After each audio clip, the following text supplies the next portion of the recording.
Halo guys, selamat datang di channel Family Damian. Kali ini saya akan berbagi cerita atau berbagi kisah yang pernah saya alami.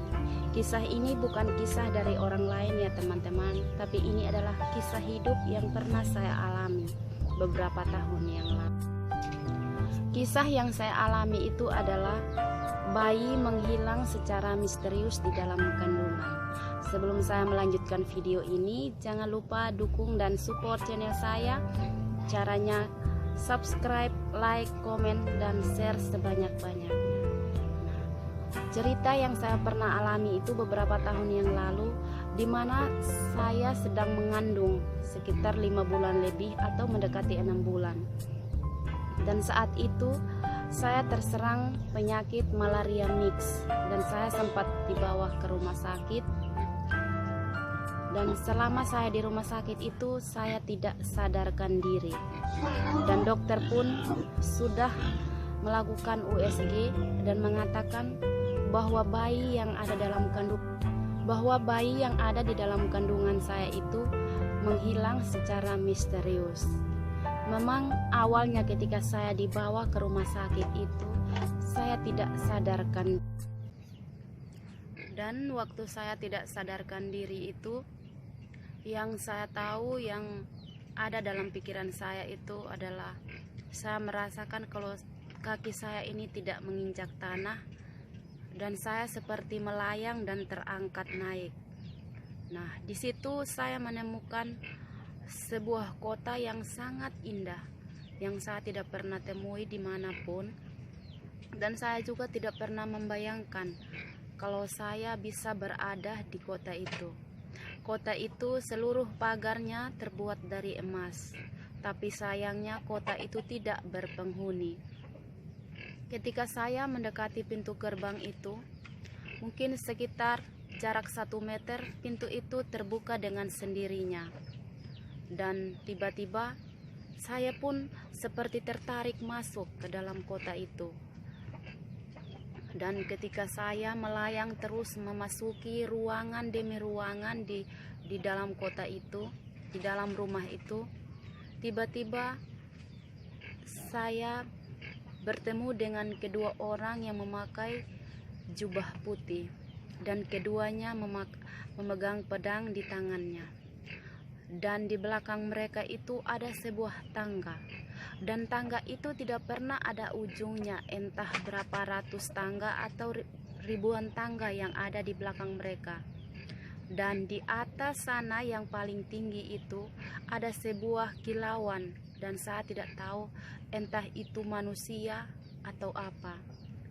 Dan ketika saya hendak terangkat untuk melangkah di tangga itu, tiba-tiba kedua pedang yang dipegang oleh kedua orang yang berjubah putih itu menghadang saya di depan. Dan salah satu berkata, "Janganlah engkau menaiki tangga ini dan kembalilah, bahwa ajalmu belum saatnya, karena masih banyak hal yang harus kau lakukan dan masih banyak pekerjaan yang harus kau kerjakan." Nah, di saat seseorang itu berkata seperti itu, saya seperti tertarik kembali dari belakang saya itu.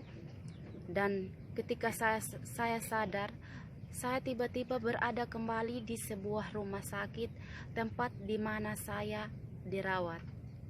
Nah, ketika saya sadar, saya tidak bisa berkata apa-apa. Lidah saya seperti kaku dan terkunci, dan saya tidak berkata apa-apa. Dan saat itu sekitar jam 9 pagi saya di USG, dan dokter mengatakan bahwa bayi di dalam kandungan saya itu menghilang secara misterius. Dan bahkan saya masih berdebat dengan dokter itu, karena dokter berkata pasti ibu ini keguguran atau ibu ini miskram, tapi tidak memberitahukan kepada siapa-siapa atau tidak memberitahukan kepada pihak rumah sakit. Tapi saya membantah, seandainya saya miskram ataupun keguguran, pasti akan ada bercak darah yang keluar. Tapi saya tidak merasakan apapun. Bagaimana mungkin saya bisa berbohong sedangkan saya ingin sekali untuk mempunyai anak. Nah, perdebatan itulah yang membuat dokter itu menyimpulkan bahwa bayi saya itu menghilang secara misterius di dalam kandungan. Seiring berjalannya waktu, dokter pun tidak bisa berkata apa-apa atau memberikan surat pengantar agar saya bisa pulang kembali dan berobat di puskesmas. Akhirnya saya dirawat selama 2 minggu di rumah sakit itu, dan dokter pun menyarankan agar saya terus kontrol ke rumah sakit itu.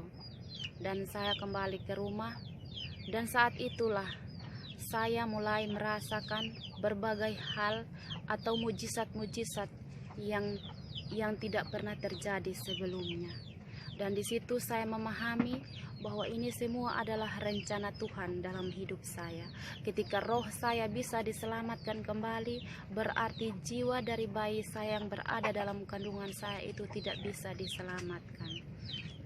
Dari situlah saya menyimpulkan bahwa kuasa Tuhan itu sungguh indah dan luar biasa dalam kehidupan kita. Ketika kita kehilangan seseorang yang sangat kita harapkan, dan pastinya Tuhan akan memberikan sesuatu yang lebih indah dalam hidup saya. Itulah sebuah mujizat Tuhan yang terjadi dalam hidup saya. Saya mendapatkan sebuah karunia, yaitu karunia penyembuhan. Nah, dulu ya teman-teman, video dari saya. Kalau kalian suka dengan video-video saya, jangan lupa subscribe, like, dan komen, serta share sebanyak-banyaknya. Salam jumpa, semoga Tuhan memberkati kalian. Dah.